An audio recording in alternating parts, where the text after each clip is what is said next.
Halo Sobat Rebahan. Kali ini kita akan membahas film yang berjudul Girl in the Box.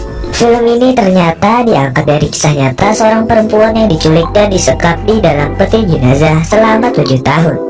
Dan sadisnya lagi, ia hanya dikeluarkan dari peti untuk diperkaos dan disiksa. Bagaimanakah selanjutnya? Mari kita mulai ceritanya guys. Di awal film turun seorang pria bernama Cameron. Di sana ia bersama istrinya yang bernama Janice. Cameron meminta bantuannya untuk mengangkat suatu barang yang saya curigai itu adalah seekor mayat. Namun Jan ketakutan dan tidak ingin melakukan itu. Akan tetapi Jan yang dipaksa pun mau menguburnya. Yang seperti dugaan saya itu adalah seekor mayat manusia. Dan tak terasa hari mulai pagi. Mereka sudah selesai menguburnya. Cam di sana mencoba menenangkannya bahwa kejadian itu hanyalah kecelakaan. Jadi dapat disimpulkan bahwa keluarga ini adalah keluarga psikopat dan cerita sebenarnya dimulai. Kejadian ini bersetting di tahun 1977. Seorang gadis berambut pirang bernama Colleen Stan. Di sana ia sedang mencari tumpangan karena pada saat itu ia sehabis datang dari ulang tahun temannya. Jadi guys, ia memang sengaja pulang dengan mencari tumpangan. Setelah beberapa jam menunggu, ia akhirnya disinggahi sebuah mobil yang tak lain itu adalah keluarga psikopat tadi. Di sana mereka berbicara dengan santai dan sesekali bercanda. Sampai si Cam mengajak Colleen untuk pergi ke gua es katanya. Dan Colleen pun mau saja tanpa ada curiga sedikit pun. Sesampainya Colleen bingung karena di sana tidak ada gua seperti yang dibicarakan. Dan diam-diam Cam mengancamnya dengan pisau, lalu menutup matanya sambil memborgol tangan Colleen. Dikatakan bahwa Colleen hampir mati karena tidak bisa bernafas. Colleen yang tak berdaya dimasukkan ke dalam peti, dan keluarga psikopat itu kembali ke rumahnya. Sesampainya hari sudah malam, Cam lalu menyeret Colleen ke ruang bawah tanah.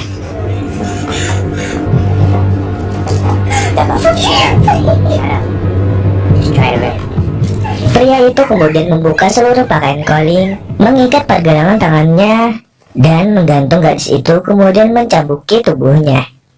Setelah puas, ia pun dipaksa bercocok tanam di sana. Walau sudah berteriak, namun hal itu percuma saja.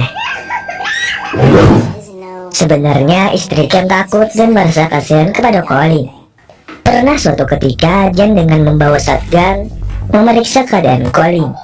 Kemudian pergi ke ruang bawah tanah lalu membuka peti tersebut. Dan di sana Colleen meminta tolong agar ia bisa keluar dari tempat tersebut. Juga berjanji tidak akan melaporkannya ke polisi. Walau Jan yang mungkin merasa iba hanya diam saja mendengar hal tersebut. Colleen kini berpindah tempat yang awalnya mengurung kepalanya saja menjadi ke tempat peti mati. Di sana ia mengingat masa sebelum ia ditangkap, di mana ayah dari Colleen ingin memberinya uang dan menyuruhnya pulang menggunakan bus. Namun Colleen menolak hal itu dan lebih memilih untuk pulang dengan menjadi tumpangan. Di sisi lain ayah Colleen mulai sadar anaknya menghilang saat ia ditagih sewaan rumah anaknya. Orang tuanya pun melaporkannya ke polisi bahwa anaknya telah menghilang. Di saat itu juga Jan, istri dari Cam, dinyatakan hamil, yang berarti Colleen sudah dikurung selama 6 bulan. Suatu hari Jan diminta untuk membuat koran palsu, yang mana hal itu dilakukan untuk membohongi Colleen dan menyuruhnya untuk membaca berita palsu tersebut. Di sana Cam mengatakan bahwa ia bergabung ke sebuah perusahaan tentang perdagangan budak. Jadi jika Colleen berani kabur, maka secara otomatis perusahaan itu akan melacaknya dan membunuhnya beserta semua keluarganya. Namun naas, Colleen yang terlanjur ketakutan percaya dengan berita itu mentah-mentah. Padahal guys, itu hanyalah cerita karangan dari Cam. Beberapa bulan kemudian, Cam mengubah nama Colleen menjadi Kay. Di situ mereka membuat perjanjian bahwa jika Cam mengatakan attention, maka Colleen harus berdiri ke depan tembok sambil melepas pakaiannya. Dan si Cam laknat langsung mempraktekannya. Akan tetapi di saat seperti itu, Jen melihat mereka dan langsung menyuruh Colin menggunakan pakaiannya lagi. Keesokan harinya, Cam membeli sebuah mobil baru untuk kebutuhan kerjanya.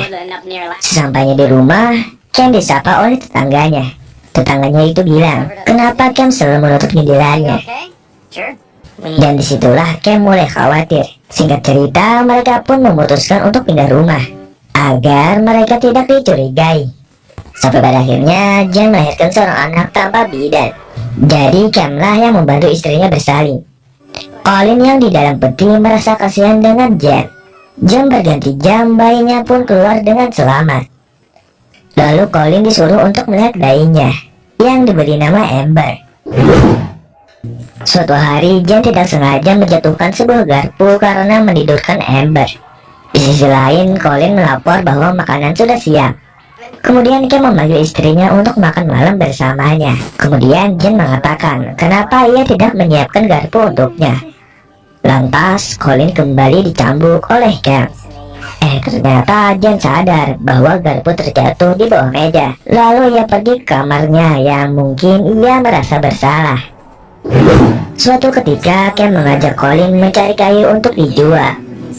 Pada saat memotong kayu, tiba-tiba Cam berteriak karena kapaknya tidak sengaja mengenai kakinya. Hal itu membuat Colin bingung karena kesempatan untuk kabur terbuka lebar.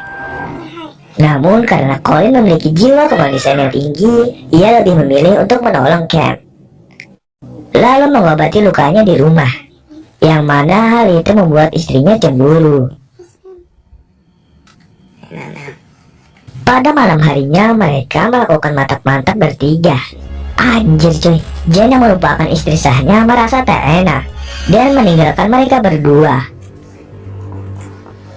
Hari-hari berlalu sampai ia keluar untuk bersih-bersih rumah tersebut dan bertemu Amber yang sudah besar. Ia pun bertanya-tanya, sudah berapa lama ia tinggal di sana? Suatu ketika istri Cam pergi bekerja pada malam harinya. Hal itu dimanfaatkan oleh Cam untuk mantap-mantap bersama Colin. Dan besoknya Jen mengajak Colin untuk ke gereja. BTW Jen adalah orang yang taat dalam agama. Dan disitulah Jen tersadar apa yang mereka lakukan itu adalah hal yang salah. Suatu hari Colin nampak menanam kacang-kacangan dan hal itu dilihat oleh Jen. Jen yang merasa curiga pun bertanya kepada Colin, apakah Colin menghabiskan waktu bersama dengan suaminya. Colin pun menjawab bahwa ia hanya melakukan apa yang Tuhan katakan. Setelah bertahun-tahun tinggal bersama mereka menjadi budak, Cam mengatakan sebuah keajaiban. Colin diizinkan bertemu dengan keluarganya. Dengan syarat ia harus diam dan tidak mengatakan tentang apa yang telah terjadi, karena katanya perusahaan akan menghukumnya jika melanggar hal tersebut. Hal itu tentu saja membuat Colin bahagia. Singkat cerita, Colin pun bertemu dengan keluarganya dan tentunya disambut dengan bahagia oleh orang tuanya dan saudaranya.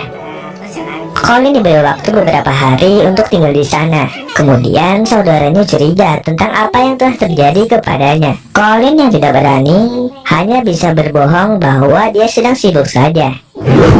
Singkat cerita, Cam datang menjemput Colin yang mengatakan bahwa ia adalah pacar dari Colin dan akan menikah dengannya. Sudah pasti keluarganya kaget dan tidak menyangkanya karena Colin tidak pernah menceritakannya. Lalu Cam pun membawa Colin untuk pulang.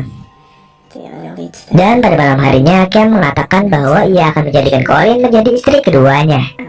Namun naas, hal itu didengar oleh istrinya yang pulang lebih awal. Cam lumayan terkejut mengetahui istrinya ada di sana. Dan di situ Jen sangat marah.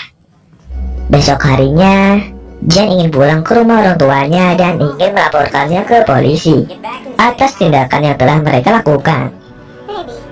Cam pun marah-marah dan menyalahkan semua ini gara-gara Colin. Cam kemudian mengurung Colin di ruang bawah tanah.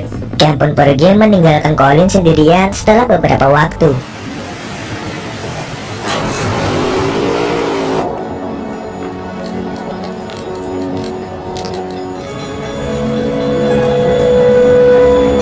Setelah memantau, Jen datang dan membantu Colin. Di situ Jen bercerita bahwa setahun sebelum Colin diculik, ada korban lama yang bernama Marley.